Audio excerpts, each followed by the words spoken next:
Hey everybody, Dave here. I just want to send out a quick thank you to everybody who recommended our show to friends and coworkers. It worked. We saw a big spike in our download numbers last week, and that spike seems to be sticking. So thanks again for doing that, and it's not too late. If you haven't already, we do appreciate you spreading the word to your friends and coworkers about our show. It really is one of the best ways you can help support the CyberWire. A terror attack in Iran heightens tensions among adversaries. Expect a heightened cyber optempo. A jet vulnerability in Microsoft products is publicly disclosed as Microsoft misses the Zero-Day Initiative's 120-day deadline. France will open source its secure operating system. UK and US attitudes continue to stiffen towards Russia in cyberspace. Russian elections are surprising by Russian standards. And some notes on some current scams.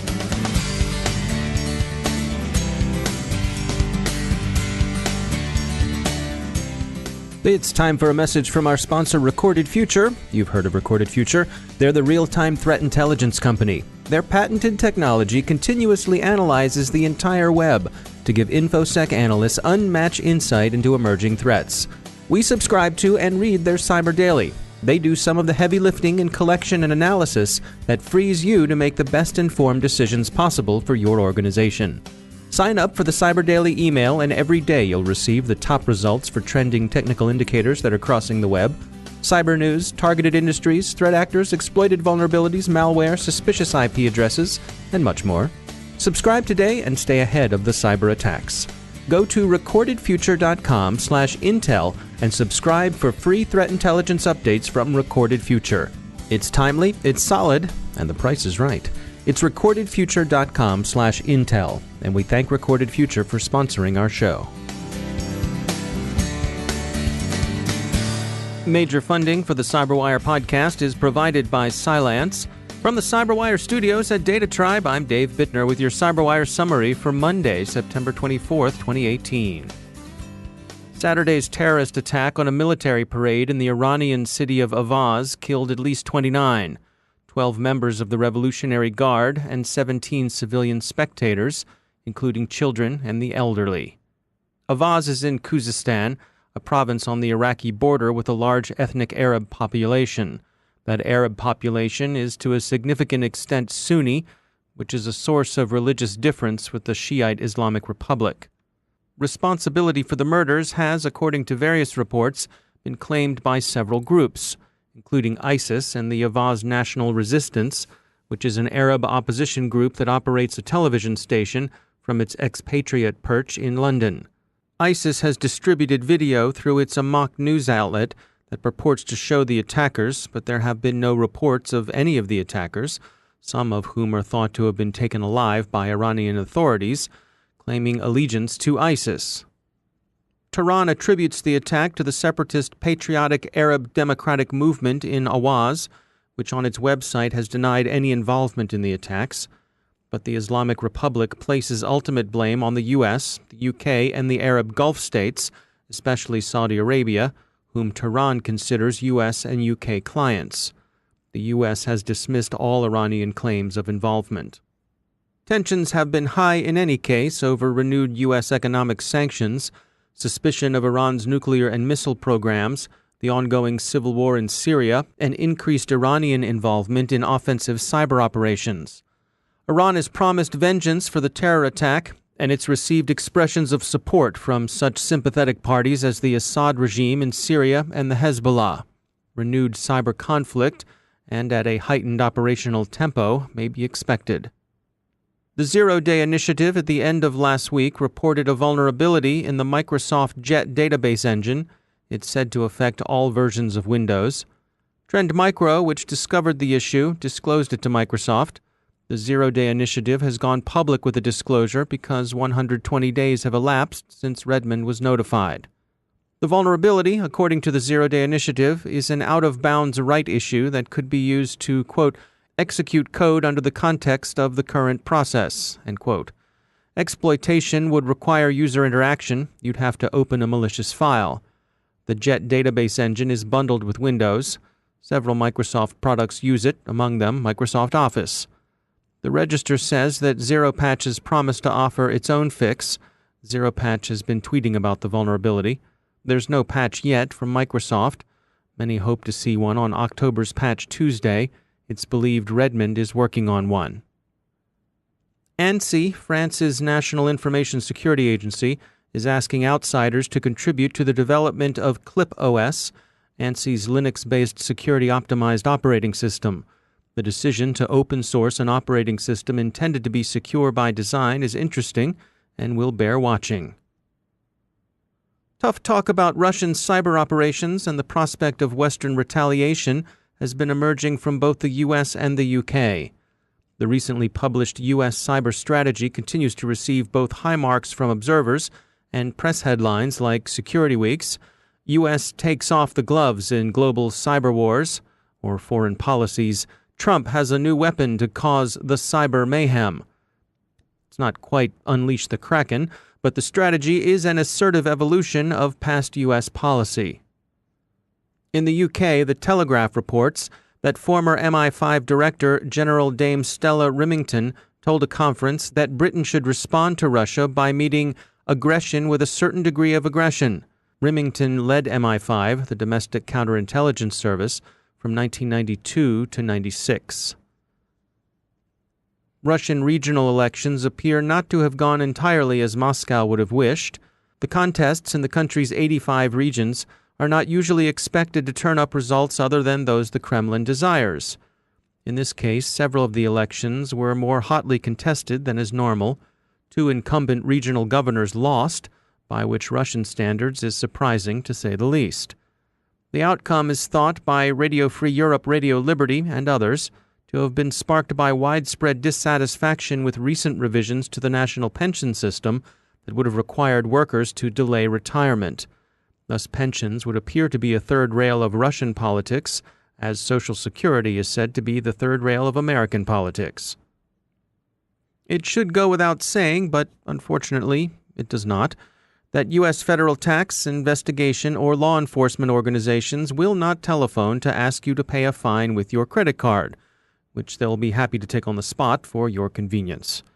The U.S. Marshals Service is warning that just such a scam is pestering residents of the aptly named city of Marshall, Texas. Someone is calling people up and telling them they've failed to report for jury duty and that they face either a fine or jail time. Of course, you should report for jury duty. It's just good citizenship. But this call is bogus. Ignore it and don't give the caller your credit card number. Finally, what's the hot commodity these days in dark web markets?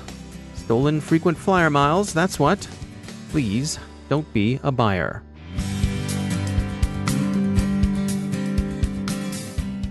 Now a moment to tell you about our sponsor, Observit. It's 2018.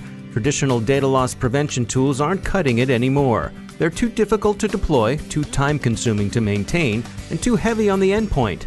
They are high maintenance and require endless fine-tuning. It's time to take a more modern approach. With Observit, you can detect insider threats, investigate incidents quickly, and prevent data loss. With its lightweight agent and out-of-the-box insider threat library, Observit is quick to deploy and far more effective at stopping data from leaving your organization. That's because Observit focuses on user behavior. It's built to detect and respond to insider threats, and it's extremely difficult even for the most technical users to bypass. Bring your data loss prevention strategy into the modern era with Observit. Learn more at observit.com/cyberwire. That's observit.com/cyberwire. And we thank Observit for sponsoring our show.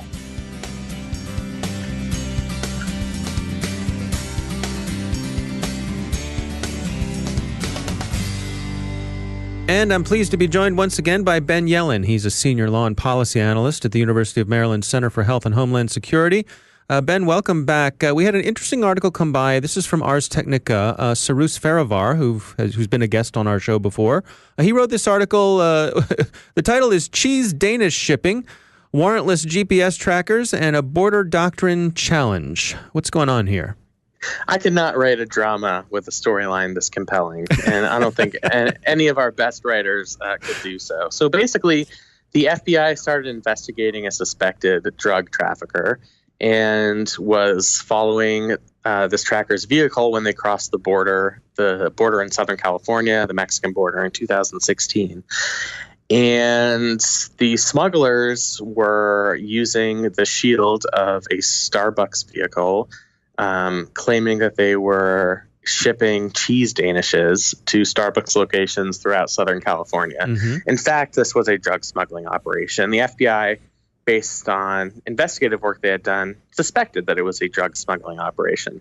So they attached a GPS device, physically attached it to this vehicle, realized what was going on, and initiated a prosecution for drug trafficking. And a judge recently held in this case that the attachment of a GPS device without a warrant is unconstitutional.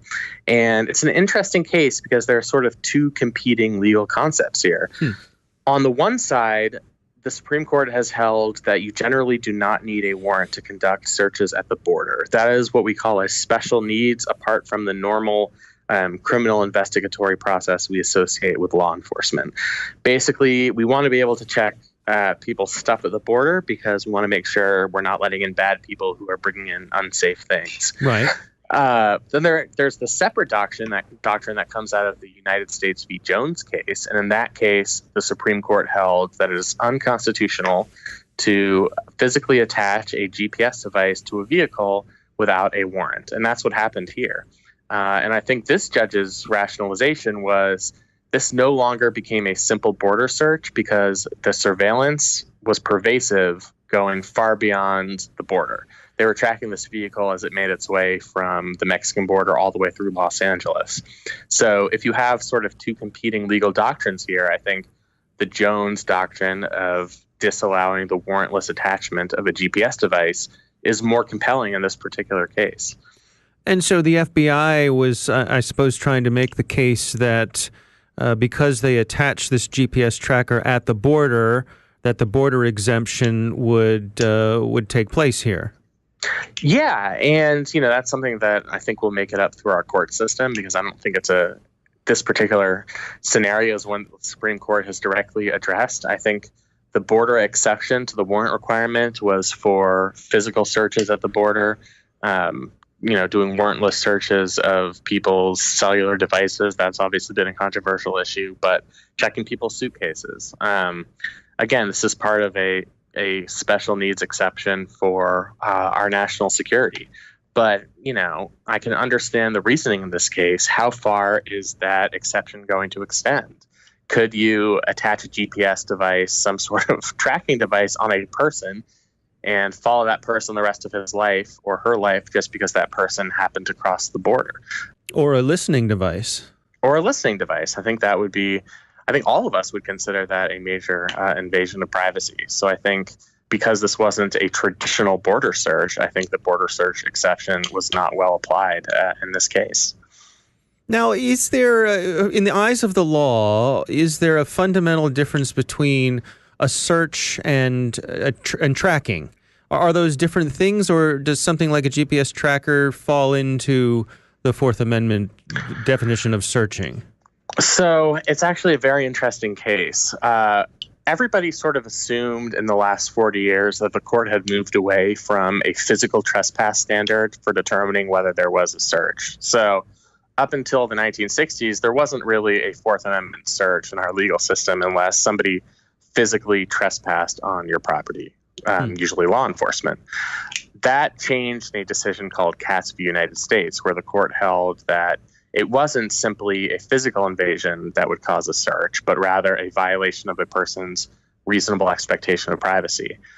What was unique about this GPS device case, United States v. Jones in 2012, is that Justice Scalia, in his majority opinion, held that they need not decide whether this was a violation of a reasonable expectation of privacy because this was a traditional Fourth Amendment search. By physically placing that GPS device on a vehicle, that was a physical trespass in the way that searches had been understood up until the 1960s, and that was sufficient to establish a Fourth Amendment search. So unlike other forms of surveillance that are purely electronic, we talk about cell site location information, other types of surveillance, here you actually do have a physical invasion of somebody's personal property. A car is in effect. The language of the Fourth Amendment says you can't have unreasonable searches and seizures against effects. A car is in effect, according to our Supreme Court. So they held that you cannot have a warrantless physical attachment of a GPS device on a vehicle. Now, I think 5 justices in that case also seemed to agree that it also violated a person's reasonable expectation of privacy, which would have broader implications for Fourth Amendment jurisprudence. But when we're talking specifically about GPS devices, it's according to the Supreme Court, the physical intrusion that really matters. All right. Well, as always, Ben Yelin, thanks for explaining it to us. Good talking to you as always. Thanks. Absolutely. Thanks, Dave. And that's the CyberWire. For links to all the stories mentioned in today's podcast, check out our daily news brief at thecyberwire.com. Thanks to all of our sponsors for making the CyberWire possible, especially to our sustaining sponsor, Cylance. To find out how Cylance can help protect you using artificial intelligence, visit Cylance.com.